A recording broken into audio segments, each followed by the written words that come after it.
ဒီနေ့မှာတော့ကျွန်တော်ကကဘာတဝမ်းလူတွေကိုအံ့အားသင့်စေခဲ့တဲ့ကာတွန်းစီရီလေးတစ်ခုအကြောင်းပြောပြချင်ပါတယ်။ဒီဇက်ကားထဲမှာပါတဲ့အဖြစ်အပျက်အကြောင်းအရာတွေကဆိုရင်ဆယ်စုနှစ်တွေကြာတဲ့အခါမှာထူးဆန်းစွာပဲပြင်လောကမှာတကယ်ဖြစ်လာပါတယ်။ဒါရီယာတာမန်တိုက်ဆိုင်မှုပဲလား။ဘာကြောင့်လူတွေအံ့အားသင့်ရလောက်တဲ့အထိတိုက်ဆိုင်နေရလဲဆိုတဲ့အကြောင်းကိုကျွန်တော်လေ့လာမိတလောက်ပြောပြပြီးတော့မှာဖြစ်ပါတယ်။ဗီဒီယိုလေးမစခင်မှာ channel လေးကို like and follow လုပ်တော့ပေးကြပါဦး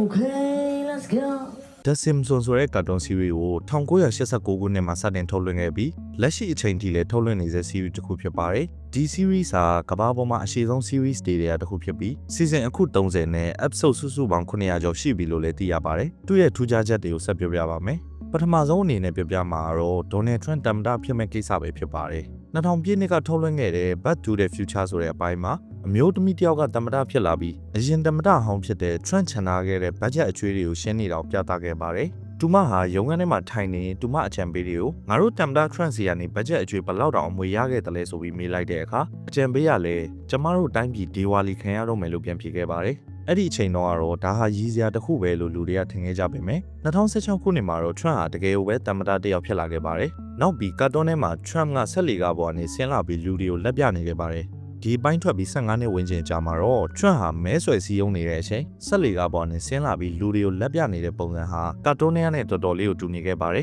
။နောက်ပြီး When You Dish Upon a Star ဆိုတဲ့အပိုင်းမှာ Fox ရုပ်သံလိုင်းရဲ့စတူဒီယိုဆိုင်းဘုတ်ကြီးကိုပြသခဲ့ပါတယ်။အဲ့ဒီဆိုင်းဘုတ်အောက်မှာဇာလုံးအသေးလေးနဲ့ Disney လက်အောက်ခံကုမ္ပဏီတစ်ခုလိုရေးထားတာကိုပြသခဲ့ပါတယ်။အဲ့ဒီအချိန်ဟာ Disney နဲ့ Fox ဟာပြိုင်ဘက်တွေဖြစ်တာမို့လို့ဒါဟာမဖြစ်နိုင်တဲ့ဟာတာတစ်ခုလို့လူတွေကမြင်ခဲ့ကြပါတယ်။ဒီအပိုင်းထွက်ပြီး21နှစ်အကြာမှာ Disney က Fox ကိုဒေါ်လာ81ဘီလီယံကျော်နဲ့တကယ်ပဲဝယ်ယူခဲ့ပါတယ်။အဲ့ဒီခါကျမှကာတွန်းထဲကဆိုင်းဘုတ်လေးက social media ပေါ်မှာပြန့်နှံ့သွားခဲ့ပြီးရေပန်းစားလာခဲ့ရဖြစ်ပါတယ်။နောက်တစ်ခုကတော့ Lisa Goes Gaga ဆိုတဲ့အပိုင်းမှာ Lady Gaga ဟာကွင်းကြီးတစ်ခုရဲ့အပေါ်ကနေကျိုးနဲ့ပြန်ပြီးဖျော်ဖြေခဲ့တာကိုပြသခဲ့ပါတယ်။သူမဝတ်ထားတဲ့အင်ကြီးရောင်အားဆိုရင်ငွေရောင်တောက်တောက်ပြောင်ပြောင်ဖြစ်ပါတယ်။ဒီအပိုင်းထွက်ပြီး9နှစ်ကြာမှာတော့ Lady Gaga ဟာကာတွန်းထဲကအတိုင်းမိုးပေါ်ကနေကျိုးနဲ့ပြန်ပြီးဆင်းလာခဲ့သလိုဝတ်ထားတဲ့ဝတ်စုံနဲ့ကပြတဲ့ပုံစံတွေအားအစတော်တော်လေးကိုဆင်တူနေခဲ့တာကိုတွေ့ရပါတယ်။ Lisa's Wedding ဆိုတဲ့အပိုင်းမှာအနာဂတ်ကိုပြတဲ့အခါလီဆာရဲ့အမျိုးသားဖြစ်သူဟာသူ့ရဲ့လက်ပတ်နာရီတွေကိုစကားပြောနေရမျိုးပြခဲ့သလိုနောက်ပိုင်းမှာဖုန်းကနေသက်စင်မျက်နှာချင်းဆိုင်စကားပြောနေတာကိုလည်းပြသခဲ့ပါတယ်။အဲ့ဒီအချိန်တုန်းကအင်တာနက်တောင်အခုလိုရိုင်းမတွင်ကျသေးသလို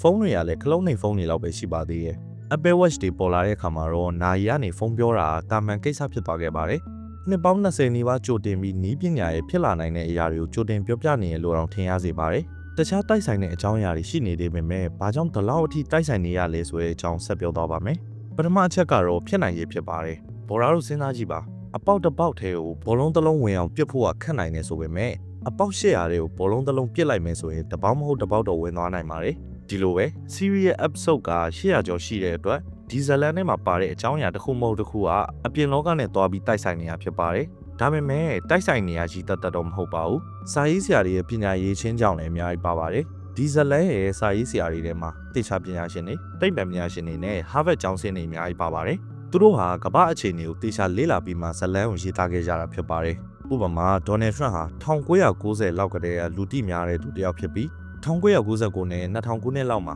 သမ္မတရွေးကောက်ပွဲကိုဝင်ဖို့စဉ်းစားခဲ့မှုပဲမဲ့နောက်ပိုင်းမှာတော့ပြန်လည်နှုတ်ထွက်ခဲ့ပါတယ်။ဒီကြောင့်ဇလန်ကြီးတဲ့သူတွေကတည်ပြီးသူတာသမ္မတတစ်ယောက်ဖြစ်လာခဲ့ရင်ဆိုတဲ့အတွေးနဲ့ရေးခဲ့တာဖြစ်ပါတယ်။သူတို့ကဖြစ်နိုင်ခြေတွေကိုဆက်ပြီးဇလန်ရေးခဲ့ကြတာဖြစ်ပါတယ်။ဒါကိုကြည့်ချင်းအပြင်ဒီအဖြစ်အပျက်တွေကိုဖြစ်လာမယ်ဆိုတာကိုသူတို့ကကြိုတီးခဲ့ကြတာမဟုတ်ပဲဖြစ်နိုင်ခြေရှိတဲ့ဟာတွေကိုထည့်ရိုက်ခဲ့ကြပြီးတိုက်ဆိုင်သွားတာဖြစ်ပါတယ်။ဒီ series တွေကအပြင်လောကနဲ့မတိုက်ဆိုင်တဲ့ကိစ္စတွေအများကြီးရှိပေမဲ့တိုက်ဆိုင်တဲ့အရာတွေကိုဒါလူတွေကသတိထားမိကြတာဖြစ်ပါတယ်။ဒါကြောင့်လူတွေထင်နေသလိုရှေ့ပြဟောရဲဆိုတဲ့ကိစ္စမမှန်ပါဘူး။ကဲဗီဒီယိုလေးတော့လောက်ပါပဲ။ဘော်ဒါတို့ရောဒီအဖြစ်အပျက်တွေကိုဘယ်လိုမြင်ကြလဲဆိုတော့ comment ထဲမှာဝင်ရောက်ဆွေးနွေးသွားလို့ရပါတယ်။အဆုံးထိကြည့်ပေးကြတဲ့တယောက်ချင်းစီတိုင်းကျေးဇူးအများကြီးတင်ပါတယ်။နောက်ဗီဒီယိုနဲ့ထပ်လာခဲ့ပါမယ်။အားလုံးပဲ peace out